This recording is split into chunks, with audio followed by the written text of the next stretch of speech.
So today we are going to talk about the risk management process or part of cybersecurity. And at the end of this video, we are going to go through the risk identification step, process by process. So watch till the end to see how to conduct risk identification in cybersecurity. Now, because risk management is quite bulky, we will not be able to cover it in depth in just this one video, so we're going to cut it up across different videos, and today we are going to be handling risk identification. Now, before we start with even identifying a risk, we have to understand what a risk entails, what it is, and how it poses threat to our organization. So, what is risk? In cybersecurity, we try as much as possible to reduce the likelihood and the impact of cyber threats and attacks in our organization. That is why we need risk management.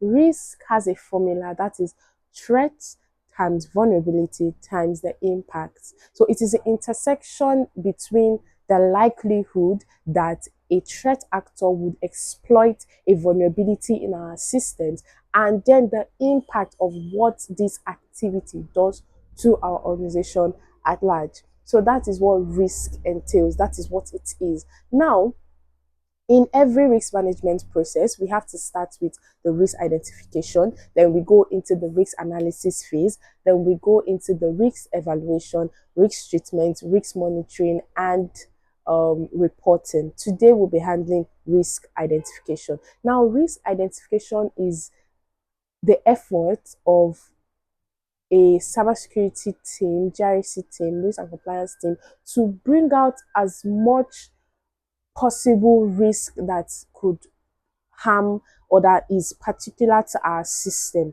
that is particular to our organization. But since we are doing GRC in cybersecurity, not GRC for a whole organization, we would have to focus on the risks that are affecting our computer systems, our computer networks, our people and processes that are relating to handling of the data that is being used on these systems and network. Now, there are different ways that you can go by identifying risk. You can use the brainstorming method, you can use the scenario-based method, you can use the asset-based method, you can use based on expert opinion, based on historical data, and based on commonly known risk that is available in that your industry or niche. Now, brainstorming entails that, okay, everybody gathers together. That's like relevant shareholders in an organization or in a department. They gather together and they think about the possible risks that could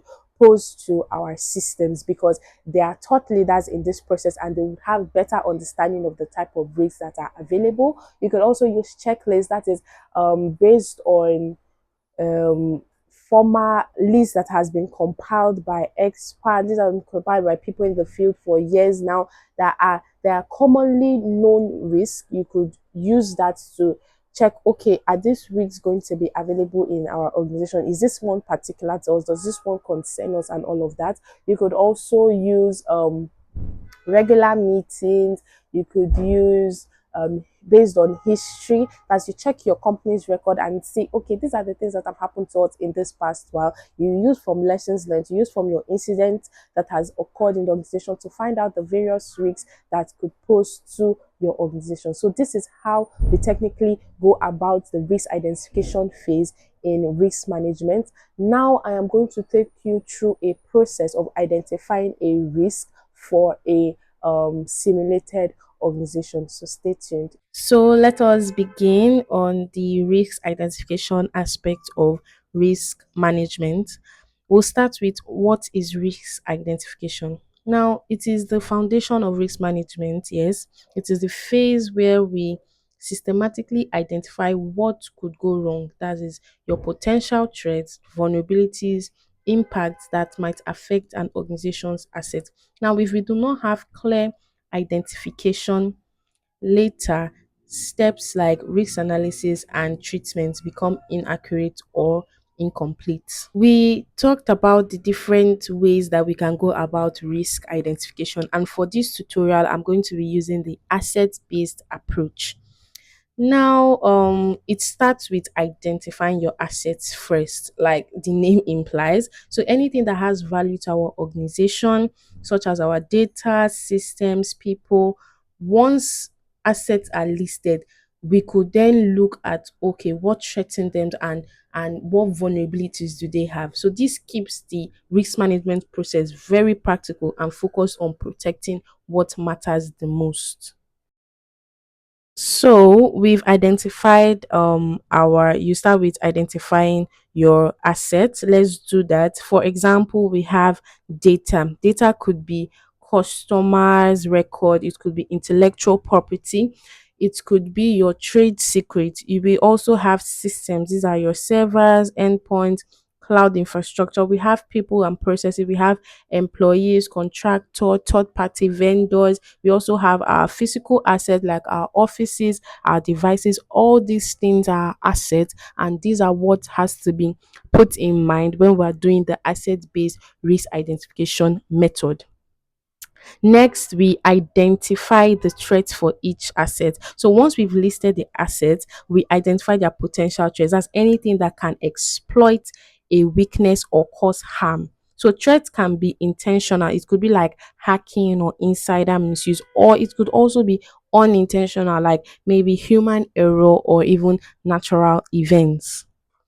Next, we also then identify vulnerabilities. So, vulnerabilities are the weaknesses in our systems that can be exploited by threats. Yes. So, it could be outdated software, it could be poor access control, it could be misconfigurations, it could be lack of employee training. These are vulnerabilities which the threat exploits, then causes harm to our organization. So all these things have a link. So it's something we call the threats exploiting the vulnerability on our assets and the impact which leads to loss or damage in our organization. Of course, we don't want that. Next, okay, so let's give a like example so that we understand what we're talking about in depth. Now, so imagine that your organization's customer base now, a phishing attack could compromise employees' credential, especially if you don't have multi-factor authentication.